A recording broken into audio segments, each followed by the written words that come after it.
যারা হজ করতে যাচ্ছেন তাদের জন্য গুরুত্বপূর্ণ একটি নাসিহা হলো, আপনারা হজ করতে যাচ্ছেন আল্লাহ সুবহানাহু ওয়া তাআলার সন্তুষ্টি আদায়ের জন্য। হজের মূল কথাই হলো তাওহীদ, অর্থাৎ আল্লাহ তাআলার সন্তুষ্টি অর্জনের উদ্দেশ্যে আপনারা মূলত যাচ্ছেন।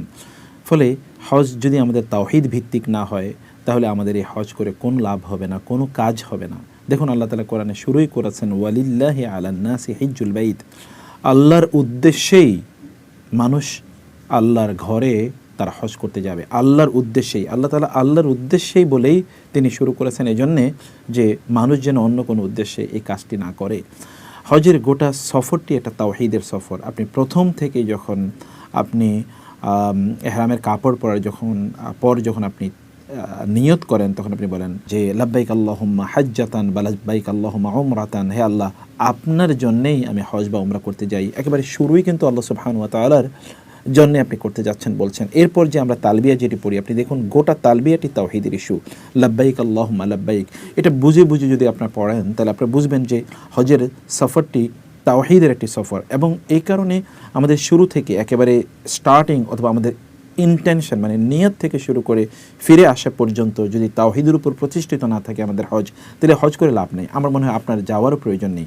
ওই হজ আপনার কবুল হবে না, বরং এটা ব্যাকফায়ার করবে, আপনার জন্য ক্ষতির কারণ হবে। রাসূলুল্লাহ সাল্লাল্লাহু আলাইহি ওয়াসাল্লাম তো বলেছেন, কিয়ামতের দিন সেই সকল ব্যক্তিরা সবচেয়ে ক্ষতিগ্রস্ত হবে যারা অনেক আমল করেছে দেখা গিয়েছে কিন্তু আসলে কোনো আমলই কবুল হয়নি।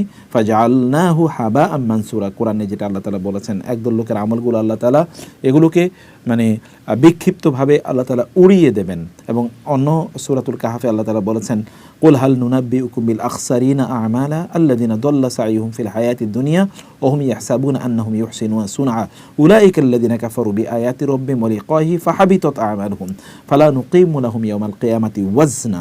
একদল ব্যক্তিরা তারা দুনিয়া ভালো কাজ করেছে এবং তারা জানতো ভালো কাজ করেছে, কিন্তু তারাই সবচেয়ে ক্ষতিগ্রস্ত। আল্লাহ তাআলা বলছেন কিয়ামতের দিন ওদের আমলের ওজনই আমি করব না, কারণ তারা এই আমলগুলো আল্লাহর জন্য করেনি, আল্লাহর প্রতি তাদের আস্থা এবং বিশ্বাস ছিল না, তাওহীদের উপর ভিত্তি করে তারা তাদের কাজগুলো সম্পাদন করেনি। এই কারণে আমাদেরকে বুঝতে হবে যে তাওহীদ কি। মানে আমরা যে হজ করতে যাচ্ছি বা ওমরা করতে যাচ্ছি, আমরা এইটার মূল বক্তব্যই তো তাওহীদ। আপনি যখন বলছেন লাব্বাইক আল্লাহুম্মা লাব্বাইক, আসলে কি বলছেন? আপনি কি বুঝে বলছেন? হে আল্লাহ লাব্বাইক, আমি উপস্থিত। আল্লাহুম্মা, হে আল্লাহ, লাব্বাইক, আমি উপস্থিত হয়েছি। লাব্বাইক লা শারীকা লাকা লাব্বাইক, আমি উপস্থিত হয়েছি, আপনার সাথে কোনো শরীক নাই, কোনো অংশীদার নাই। লাব্বাইক ইন্নাল হামদা, সকল প্রশংসা, ওয়ান নি'মাত, এবং সকল নেয়ামত, লাকা ওয়াল মুলক, এগুলো সব কিছু আপনার জন্য এবং আপনার পক্ষ থেকে, এবং রাজত্ব আপনারই, সব কিছুর মালিকানা আপনার। লা শারীকা লাহু, আপনার সাথে কোনো শরীক নাই।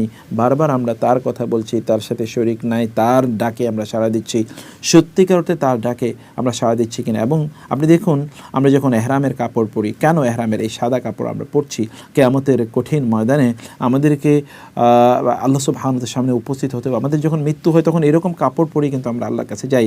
দুনিয়ার কোনো কিছু আমাদের সাথে যাচ্ছে না, কেবল আল্লাহ সুবহানাহু ওয়া তাআলার সামনে আমরা তাওহীদ, একক আল্লাহর সামনে আমরা উপস্থিত হই।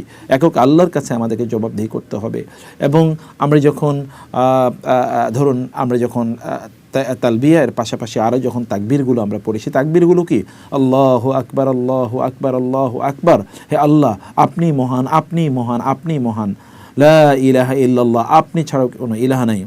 আল্লাহু আকবার, আল্লাহু আকবার, আপনার জন্যে সকল মানে শ্রেষ্ঠত্ব এবং বড়ত্ব আপনার জন্যেই। এবং আল্লাহু আকবার, আল্লাহু আকবার, লা ইলাহা ইল্লাহু, যে তিনি ছাড়ার কোনো ইলাহা নাই, অথবা আপনার সাথে কোনো শিরক নাই। এবং আবার আমরা যখন বলি আল্লাহু আকবার কাবীরা ওয়ালহামদুলিল্লাহি কাসীরা ওয়া সুবহানাল্লাহি বুকরাতাও ওয়া আসীলা, আল্লাহ তিনি সবচেয়ে মহান এবং আল্লাহই সবার চেয়ে মহান, কাবীরা সবচেয়ে বড় তিনি। আল্লাহু আকবার কাবীরা ওয়ালহামদুলিল্লাহি কাসীরা, এবং আল্লাহ সুবহানাহু ওয়া তাআলার জন্যেই সকল প্রশংসা, যত প্রশংসা, বেশি বেশি প্রশংসা আল্লাহর জন্যে। ওয়া সুবহানাল্লাহি বুকরাতাও ওয়া আসীলা, এবং সকাল সন্ধ্যায় আল্লাহ সুবহানাহু ওয়া তাআলার জন্য পবিত্রতা। আবার আমরা বলি লা ইলাহা ইল্লাল্লাহ, আল্লাহ ছাড়া কোনো ইলাহ নাই। ওয়াহদাহু লা শারীকা লা, তিনি একক, তার সাথে কোনো শরীক নাই। লাহুল মুলকু ওয়া লাহুল হামদু, রাজত্ব তার, প্রশংসাও তার। ওয়া হুয়া আলা কুল্লি শাইইন কাদির, এবং সব কিছুর উপরেই তিনি একক ক্ষমতাবান। এই যে আমরা হজের সফর জুড়ে আমরা যতগুলো তাকবীর পড়ি, তালবিয়া পড়ি, তাহলিল করি, মানে তাকবীর, তাহলিল এবং তাহমিদ, আল্লাহু আকবার কাবীরা অথবা আলহামদুলিল্লাহি কাসীরা, এগুলো যা আমরা বলি না কেন সব কিছু কি আল্লাহ তাআলার জন্য না? আল্লাহর শ্রেষ্ঠত্বের বা বড়ত্বের ঘোষণা আমরা দিচ্ছি না? এই যে গোটা সফরটি যে আল্লাহ সুবহানাহু ওয়া তাআলার বড়ত্বের ঘোষণা, তিনি আমাদেরকে ডেকেছেন এবং তিনি আমাদেরকে বলেছেন আমরা এই যেন করি। আপনি যখন আরাফাতের ময়দানে যান তখন আপনার একটাই মাত্র বক্তব্য যে লা ইলাহা ইল্লাল্লাহু ওয়াহদাহু লা শারীকা লাহু। রাসূল সাল্লাল্লাহু আলাইহি ওয়াসাল্লাম বলেছেন আফদালু মা কুলতু আনা ওয়ান নাবিয়্যুনা মিন ক্বাবলি আশিয়াতা আরাফা লা ইলাহা ইল্লাল্লাহু ওয়াহদাহু লা শারীকা লাহুল মুলকু ওয়া লাহুল হামদু ওয়া আলা কুল্লি শাইইন কাদির। আমি এবং আমার পূর্ববর্তী নবীরা আরাফাতের ময়দানে পড়ন্ত বিকেলে যে দোয়াটি করেছে সে দোয়াটি একটাই, লা ইলাহা ইল্লাল্লাহ ওয়াহদাহু লা শারীকা লাহু। আল্লাহ আপনি একক, আপনার ছাড়া কোনো ইলাহ নাই, আপনার সাথে কোনো শরীক নাই। এই বক্তব্যই তো। তিনি জীবিত করেন, তিনি মৃত্যু দেন, তিনি রাজত্বের অধিকারী এবং তিনি সকল প্রশংসার অধিকারী। ফলে এই যে আমরা হজের সফরে যে যাচ্ছি, হজের সফর জুড়ে যেন আমাদের এই তাওহীদটা যেন আমাদের মাথায় থাকে। তাওহীদটা কি? আমরা ইন্টেনশনটা, নিয়তটাই বলবো প্রথমে, শুরুতে আপনাদের নিয়তটা পরিশুদ্ধ করে নিন। আমার মনে হয় এখনই আপনাদের বসা দরকার, চিন্তা করা দরকার। আদারওয়াইজ প্রয়োজন হয় সফর বাদ দেবেন আপনারা, অথবা আপনারা নিজেদেরকে রিনিউ করে নেন, আপনাদের নিজেদেরকে পুত পবিত্র করে নেন। আপনার অন্তরে যেন সামান্যতম এরকম কোনো বাসনা না থাকে যে আমি হজ না করলে মানুষ কি বলবে, আমি এত টাকার মালিক, রিটায়ারমেন্টে গিয়েছি, আমার ছেলেমেয়েরা বড় হয়ে গেছে, তাদেরকে বিয়ে শাদী দিয়েছি অথবা তাদেরকে বিয়ে দেবো, সামনে ইলেকশনে দাঁড়াবো অথবা ব্যবসা বাণিজ্য করব, একটু বৃদ্ধ হয়ে গিয়েছি ইত্যকার ভাবনায়, অথবা আগে অনেক গুনাহ করেছি, এখন এই বয়সে যদি না করি তাহলে কেমনে হবে। এই যে আপনার ভাবনাগুলো, এই ভাবনাগুলো তাওহীদকে ধ্বংস করে দিচ্ছে, চূর্ণ বিচূর্ণ করে দিচ্ছে। এই ভাবনা আপনি থেকে আপনি নিজকে মুক্ত করুন, আপনার নিয়তকে পরিশুদ্ধ করুন। তাজকিয়াতুন নিয়া, নিয়তকে তাতহিরুন নিয়া, তাতহিরুল কলব, অন্তরকে পরিশুদ্ধ করুন। বলুন, বারবার বলুন, আল্লাহ, অন্তরকে বলুন, আল্লাহ আমি তোমার সন্তুষ্টির জন্য আমি হজ করতে যাচ্ছি, আল্লাহ তুমি আমার অন্তরকে পরিশুদ্ধ করে দাও, আল্লাহ তুমি অন্তর থেকে সকল রিয়া, সুমআ, শুবহা এগুলো তুমি দূর করে দাও।